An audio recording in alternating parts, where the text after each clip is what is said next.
Bapak, Ibu, dan saudaraku yang terkasih di dalam Tuhan Yesus, para katekis yang saya hormati, sharing saya hari ini didasarkan pada Injil Markus bab 7 ayat 14 sampai dengan 23. Ada beberapa hal yang mesti kita perhatikan di dalam Injil hari ini, yaitu mendengarkan dan melaksanakan. Tentang telinga dan pelaksanaan. Lalu yang kedua tentang najis dan halal. Apa yang menajiskan, apa yang halal bagi kita. Nah, ini perlu kita pahami secara luas. Tetapi yang paling penting di sini adalah mengenai makanan.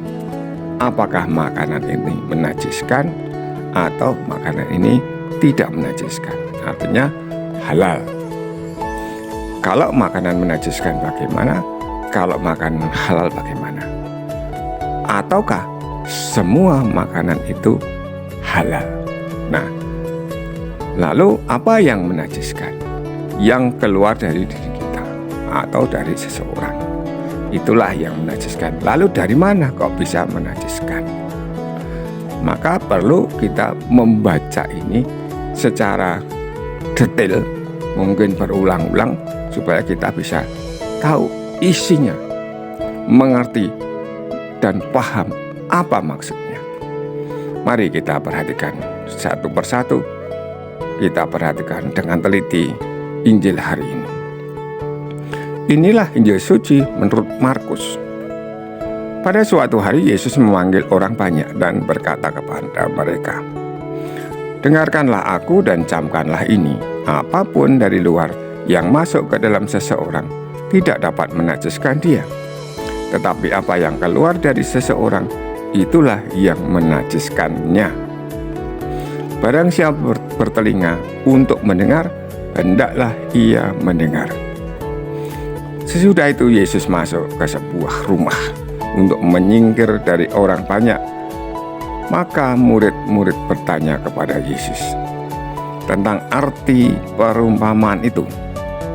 Yesus menjawab, "Apakah kamu juga tidak dapat memahaminya?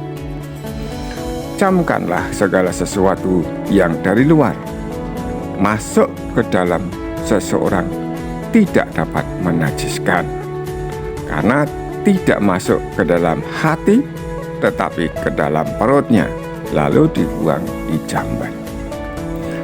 Dengan demikian, Yesus menyatakan semua makanan halal. Yesus berkata lagi, apa yang keluar dari seseorang itulah yang menajiskannya. Sebab dari dalam hati orang timbul segala pikiran jahat, percabulan, pencurian, pembunuhan, perzinahan, keserakahan, kejahatan, kelicikan, hawa nafsu, iri hati, hujat, kesombongan, kebebalan. Semua hal-hal jahat ini timbul dari dalam dan menajiskan orang. Demikianlah sabda Tuhan. Kalau kita pikir-pikir, kita rasa-rasakan, memang kalau tidak dijelaskan oleh Tuhan Yesus, lalu kita akan menjadi sedikit bias. Kita bisa mengeluarkan, seseorang itu bisa mengeluarkan banyak hal. Apa yang keluar dari diri kita itu ada banyak hal. Ada misalnya rambut itu kan keluar juga, makin lama makin panjang keluar dari diri kita. Ada ingus, ada air, dan banyak air yang lain, termasuk kita juga, misalnya kalau orang wanita itu juga mengeluarkan plasenta atau apa itu kan keluar, kuku keluar juga, lalu keringat juga keluar. Lalu apakah itu menajiskan orang? Misalnya kita terkena sesuatu yang dari orang, darah misalnya, darah orang, apakah itu menajiskan kita? Agak susah bukan? Nah, lalu apa yang masuk ke dalam diri kita? yang masuk dalam diri kita, misalnya ada nafas itu bisa keluar, bisa masuk, keluar masuk ya. Ada makanan, itu masuk juga ke dalam diri kita. Ada benda-benda lain, nah, misalnya kalau di dalam kesehatan kita bisa saja disontek lalu diambil lagi, tapi ada yang dimasukkan dan ditinggal di dalam tubuh kita, misalnya ring atau apa ya, yang supaya kita menjadi lebih sehat. Atau kalau dalam perdukunan katanya ada susuk yang ditempelkan di dalam tubuh kita. Itu yang ada di dalam pikiran-pikiran saya. Tetapi Tuhan Yesus hari ini menjelaskan tentang makanan. Jadi semua yang kita makan itu halal. Karena apa? Karena itu nanti masuk perut. Setelah masuk perut ya keluar lagi dan tidak masuk di dalam hati. Hati di sini semestinya bukan hati jaringan hati itu, tetapi hati apa namanya ya? Dan namanya juga hati. Nah, itu yang perlu kita perhatikan. Apa yang keluar dari hati itu yang menajiskan. Keluar dari hati lalu dipikirkan, lalu akan terjadi banyak masalah.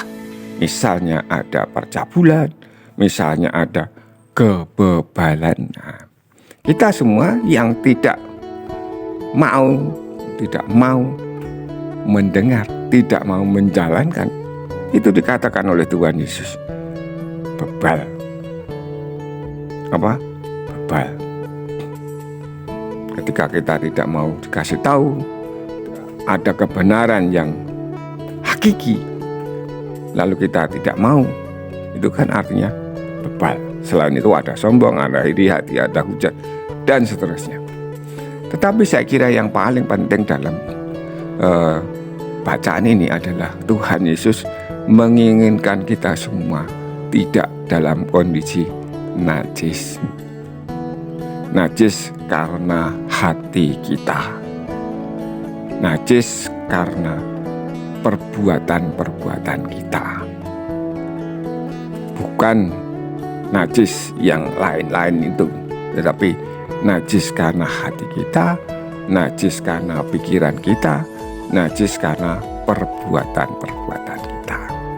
Semoga kita semua semakin lama semakin bisa memperbaiki hidup. Lalu semakin lama juga semakin menghilangkan kenajisan kita. Amin. Berkah dalam.